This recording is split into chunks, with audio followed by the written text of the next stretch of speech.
नमस्कार. Life is सुरेखामध्ये सर्वांचं स्वागत आहे.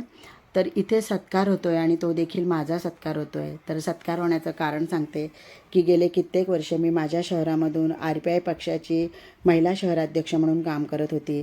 पण इथे वरिष्ठांना असं वाटलं की ताईंना पुढे संधी द्यावी. खूप वर्ष ताई शहरामध्येच काम करतात म्हणून वरिष्ठांनी मला तालुक्याची महिला शहराध्यक्ष केलेले आणि माझ्याकडे तालुक्याचं पद आलेलं आहे आजपासून.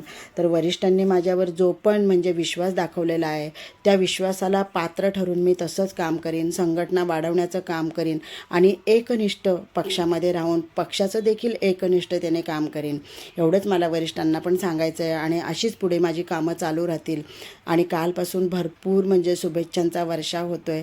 तर ज्यांनी मला शुभेच्छा दिल्या त्या सर्वांचे मी मनापासून आभार मानते. अगदी पुन्हा पुन्हा त्यांचे सर्वांचे आभार मानते आणि सगळ्यांना धन्यवाद.